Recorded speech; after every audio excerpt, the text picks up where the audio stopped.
Hello guys ကဲဒီနေ့မှာတော့ I can't help it ဒီစကားစုလေးကိုငါမကူညီနိုင်ဘူးလို့ဘာသာပြန်ရင်တော့လုံးဝမှားသွားမှာပါဒီဟာလေးကိုဘယ်လိုရှင်းနေဒီမှာသုံးမလဲတူတူလေးလာကြမယ် Let's type in I can't help it ငါလည်းမတက်နိုင်ဘူးမထိန်နိုင်ဘူးမရှောင်နိုင်ဘူးအလိုလိုဖြစ်သွားတယ်ဒီလိုမျိုးခံစားချက်ကိုဖော်ပြတဲ့နေရာမှာသုံးပါတယ်ကိုယ့်ရဲ့ခံစားချက်အပြုအမူဒါမှမဟုတ်တုံ့ပြန်မှုကိုမထိန်ချုပ်နိုင်တဲ့အခါမျိုးမှာသုံးပါတယ် help ကဒီနေရာမှာတားဆီးတာထိန်ချုပ်တာဆိုတဲ့အဓိပ္ပာယ်နဲ့သုံးထားပါတယ်ဥပမာအနေနဲ့ sorry I can't help it တောင်းပန်ပါတယ်ငါလည်းမတက်နိုင်ဘူး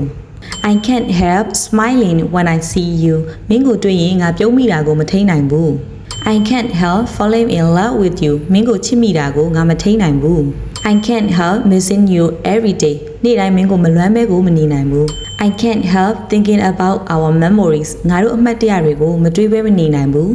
I can't help loving you မင်းကိုမချစ်ဘဲမနေနိုင်ဘူး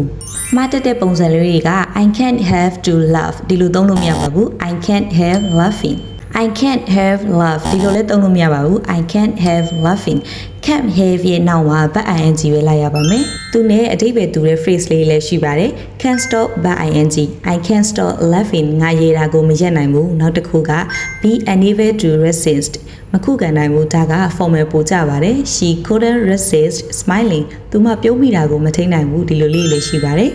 I can't help it နဲ့ I can't help but ing နေရာမတူပါဘူး I can't help it ကငါလည်းမတက်နိုင်ဘူးဆိုတဲ့အဓိပ္ပာယ်တက်ရောက်ပါတယ် I can't help laughing ကငါမရေပဲမနေနိုင်ဘူးဒီလိုသဘောပါ it ပါလို့ရှိရင်အဲ့ဒီလိုဖြစ်တာကိုငါမတက်နိုင်ဘူးဆိုတဲ့သဘောဖြစ်ပြီးတော့ but ing ဆိုလို့ရှိရင်အဲ့ဒီလုပ်ရက်ကိုငါမထိန်နိုင်ဘူးဆိုတဲ့သဘောတက်ရောက်ပါတယ်တခါတည်းမှတ်မိသွားအောင်လို့ comment မှာ I can't help ကိုသုံးပြီးတော့ဆက်နက်လေးရေးခဲ့နော်နောက်ထပ်ဗီဒီယိုမှာပြန်တွေ့ပါမယ်အားလုံးပဲ bye bye